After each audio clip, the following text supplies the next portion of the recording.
Right, this is stage 2 of restoring the office chair or the desk chair. I thought I'd show people how to strip with Paramore's stripper, seeing as a lot of people don't seem to quite know the technique.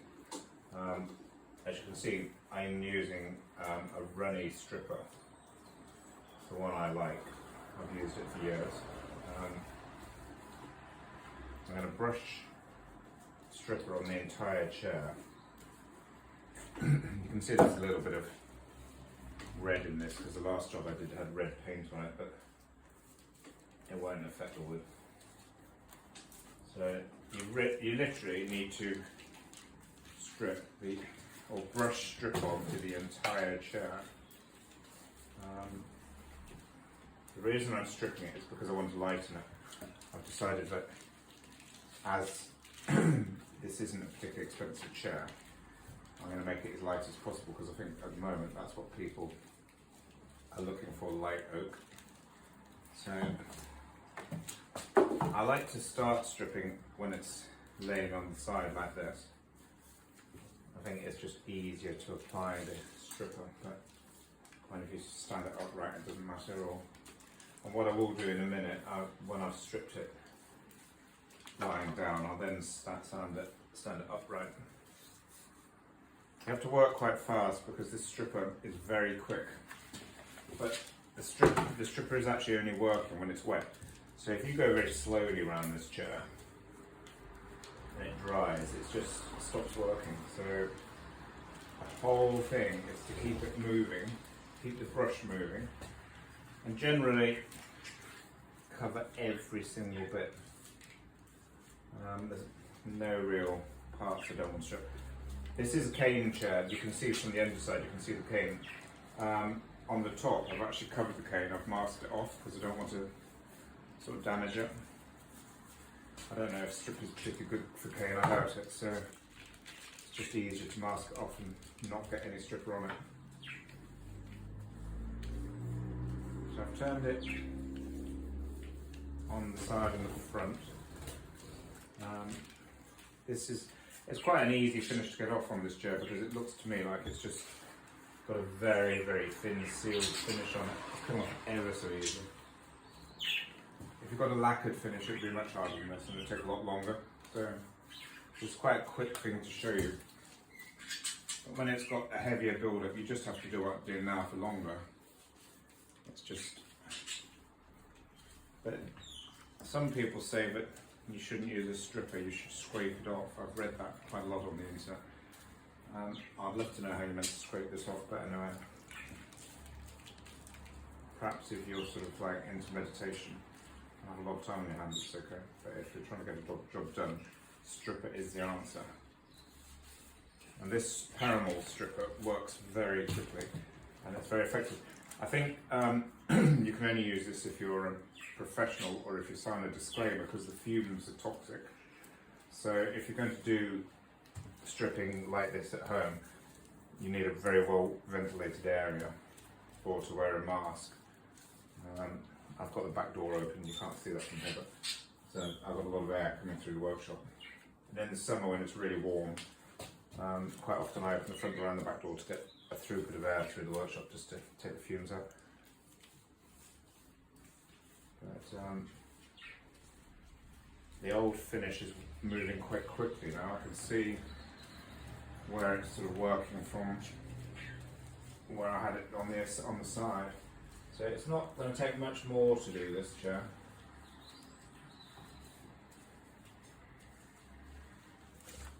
It's going to nearly time to stand it up, but just make sure you don't miss any bits because what's really frustrating is when you virtually finished and then there's bits that aren't sort of stripped at all. So you need to be really thorough doing this and make sure every single bit's done.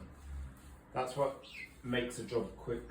It's not rushing. Well, I'm going fairly quickly, but I'm not rushing particularly. But I'm just making sure everything's done. So now I'm going to stand the chair up and get the tops of the rails. These are the easiest bits to get. So and you can see I haven't done the tops there. So But it's the very easiest bit to get standing upright. So I tend to do this last normally, and do the harder bits underneath. I think if any job you do in restoration, if you do the hard bits first, it makes the job sort of appear so much easier.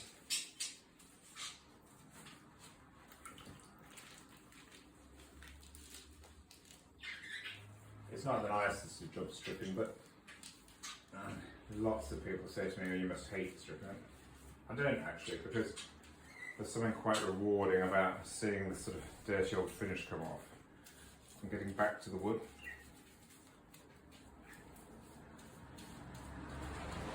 I think if you break the jobs down into separate processes like gluing, stripping, sanding and polishing, each one of them is sort of satisfying in its own right, and each one is, you know, has quite a nice rewarding result.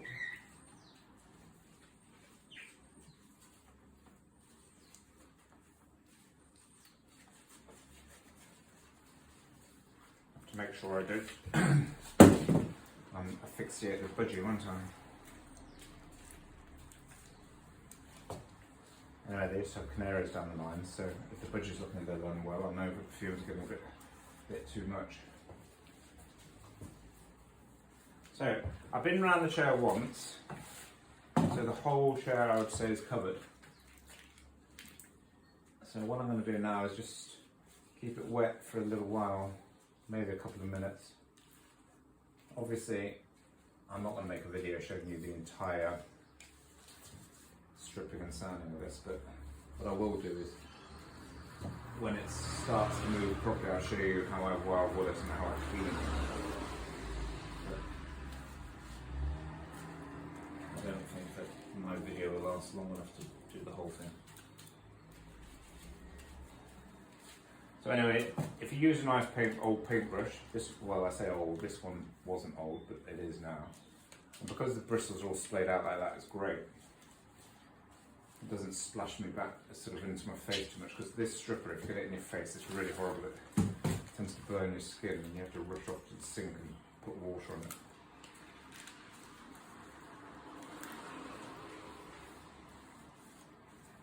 So, we're nearly ready. I'll just go around a little bit longer. But the other thing is, the old finish is moving with the brush.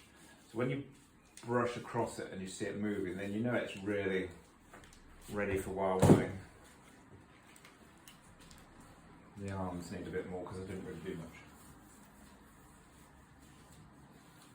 much.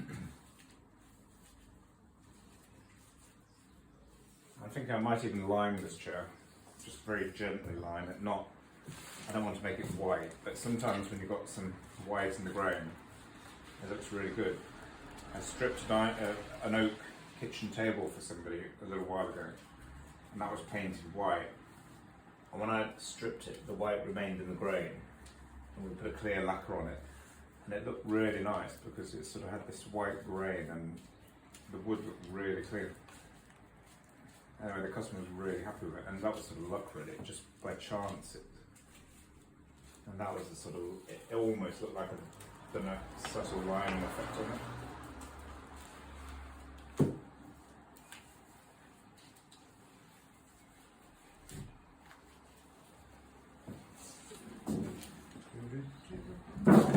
A little bit more stripper, and then you see you do have to go around quite a long time.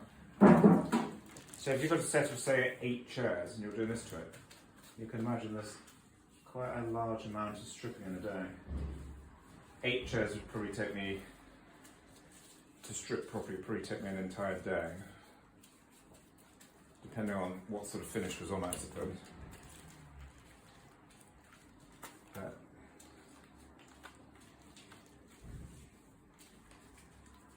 I don't know what people are going to do when they do stripping when there's no newspapers around and all the news is on the internet, because I don't know what I'd do about newspaper. It's fantastic for getting rid of the waste. Right, I'm just going to go around once more, and that's it, because I'm sure it'll be moving. Yeah, it is moving. So there we are. So I'll show you the next bit. I'll just do a bit on the front so you can see. So to take the stripper off, generally you need coarse wire wool, and I don't know what grade this is. It's probably single O, but anyway. So you can see you have to rub it quite hard. This is oak, so you've got no problems rubbing oak hard. And if you can see the colours coming out. Oh, I've got a bit of stripper in my face now, actually, because it does tend to flick off, so it's not very nice. But you need to be quite thorough with this. If you want the wood to come up lighter, you need to attack it quite hard. So, I don't know if you can see how much cleaner those legs are coming out. You can really see the wood's changing colour. It's gone from that sort of reddy brown colour to a sort of whiter oak.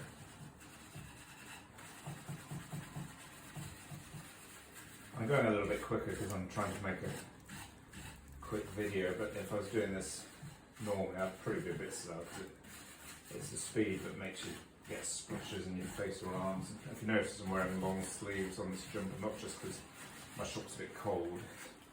It does stop when you're stripping thing on you. So that's sort of roughly, you have to do that to the whole thing and just rub it down till you get to the wood.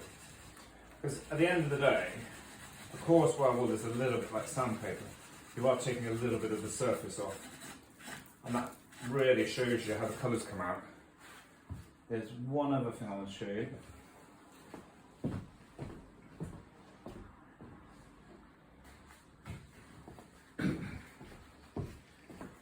This is a normal scrubbing brush. It's just a natural fibre bristle.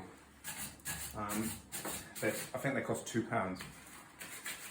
So when I first started, I used to buy bronze bristled brushes for stripping. They're very expensive now. They're about £10, and they don't last very long. This lasts for ages, and it doesn't damage the wood at all. And it gets all the debris right out of the turning. And there you go. That is what the whole chair will be like. So I'll carry on, and now you know exactly how to strip a chair. Thank you.